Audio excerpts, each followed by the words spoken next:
사실은 부인이 자기 모르게 다 했었다. 뭐 그것도 자기 책임이다라고 이야기를 했었는데, 네.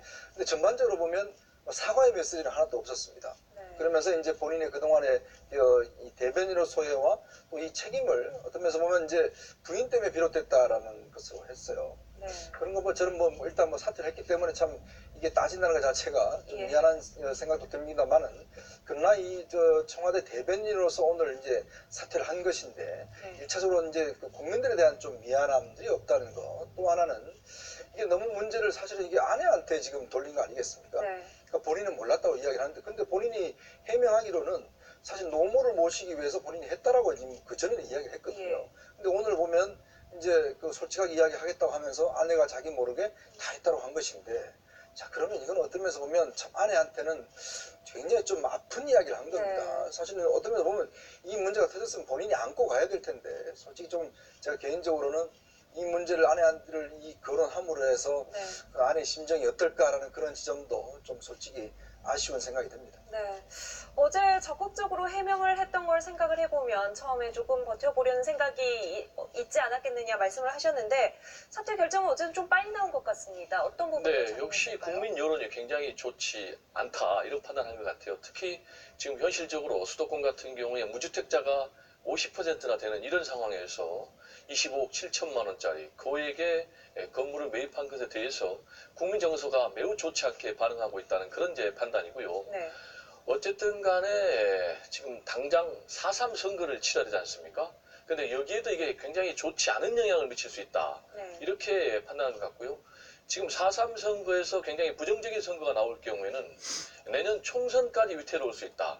이런 판단도 내려진 것 같고, 그리고 어쨌든 간에 지금 현재 7명의 장관 후보자에 대해서 인사청문회가 계속되고 있는데, 7명 가운데 상당수가 지금 부동산 투기 의혹이 논란이 되고 있어요. 네. 그런데 여기에다가 김의겸 청와대 대변인 문제까지 더 겹치면은 큰 문제가 되고 있다. 이런 판단에 따라서 특히 당 쪽에서 좀 목소리를 낸 것 같아요. 네. 그리고 당에서 전날 계속해서 문제제기하고, 특히 이제 오늘 최고위원회까지 열어가지고 당의 입장을 전달하니까 네. 청와대에서도 이런 뜻을 수용을 해서 결국은 사퇴 쪽으로 빠르게 결론이 난 것이 아닌가 이렇게 분석이 됩니다. 네.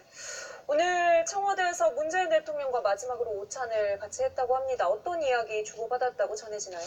제일 먼저 물은 게 어디에 살 거냐는 문제를 제일 먼저 물었다고 그래요. 관사에서 나와야 네, 돼요. 왜냐하면 오늘 김의겸 대변인이 사실 거의 올인 투자를 한 거 아니겠습니까? 네. 본인의 사실은 이제 집 전세금까지도 다 빼고, 또 본인의 그 부인의 퇴직금 뭐 이런 거 다 해서 지금 이제 투자를 한 것이거든요. 그러면 당장에 지금 뭐 살 곳이 없습니다. 아마 어머니가 사시는 곳에 이제 들어간다고 하는데 아마 그런 걱정이 있었을 것이고, 네. 또 이번에 이제 논란이 된 게 뭐냐면, 김의겸 대변인이 사실 역대 대변인과 좀 달리 관사에 살았습니다. 예. 사실 이제 대변인이 관사에 산 것은 지난번에 박수현 대변인이 집이 공주였거든요.